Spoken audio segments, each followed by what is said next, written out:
அன்பர்களுக்கு வணக்கம். இந்த உண்ணுகின்ற உணவு ரொம்ப ரொம்ப முக்கியமானது. நாம் அந்த அளவிற்கு அதுக்கு மதிப்பு கொடுக்குறோமான்றது பெரும்பாலும் இல்லை. ஏன்னா குழந்தைகள் பொறுத்த வரைக்கும் சுவைக்கு தான் முக்கியத்துவம் கொடுக்குறாங்க, பெரியவர்கள் கூட.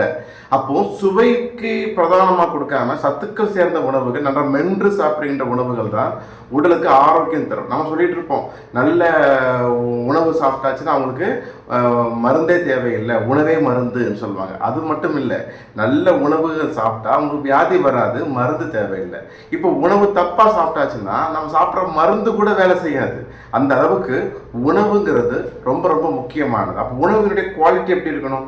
எந்த உணவுகள் கொஞ்சம் நார்ச்சத்துக்களோடு சேர்ந்து இருக்குதோ, இயற்கையாக இருக்குதோ, செயற்கையான ரசாயனங்கள் நிறமூட்டி சுவையூட்டி அதிகம் சேர்க்கப்படாத உணவுகளாக இருக்குதோ, பாரம்பரியமாக நம்ம சமூகத்தில் உள்ள விளைச்சலிலிருந்து பெறப்பட்ட உணவாக இருக்கின்றதோ, பசிக்கும் போது சாப்பிடுகின்ற உணவாக இருக்கின்றதோ, பற்களால் நன்றாக அரைத்து மென்று உமிழ்நீரோடு கலந்து சாப்பிடுகின்ற உணவாக இருக்கின்றதோ, அந்த உணவு தான் ஆரோக்கியமானது. அதனால தான் உணவு சாப்பிட்றது உடம்புக்கு நல்லதுன்னு வள்ளுவர் சொல்லலை.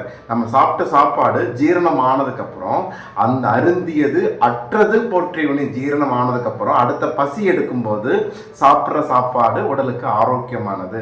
நொறுங்க சாப்பிட்டால் 100 வயது, பசித்து பின் புசி.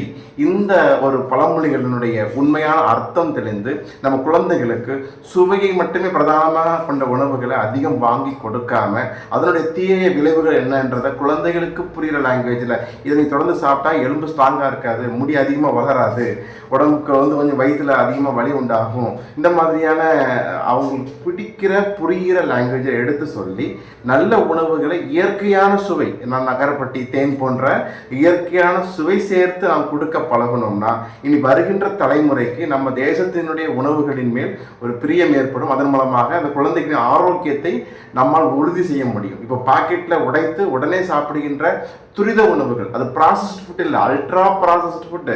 இது மிக மிக மிக கொடிய விளைவுகளை இனி வருகின்ற காலத்தில் ஏற்படுத்துவதற்கான வாய்ப்பு இருக்கிறதுனால முடிந்த வரைக்கும் குழந்தைகளுக்கு நல்ல உணவுகளை கொடுப்போம்.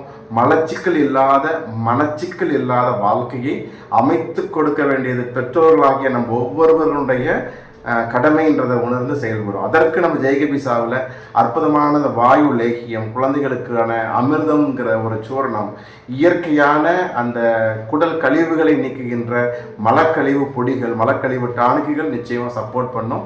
ஸோ உணவை நன்றாக மென்று சாப்பிடுவோம், ஆரோக்கியமாக வாழ்வோம். அன்புடன் டாக்டர் சுந்தர் பரமார்த்தலிங்கம், ஜெய்கபிசா ஆயுர்வேதா. நன்றி.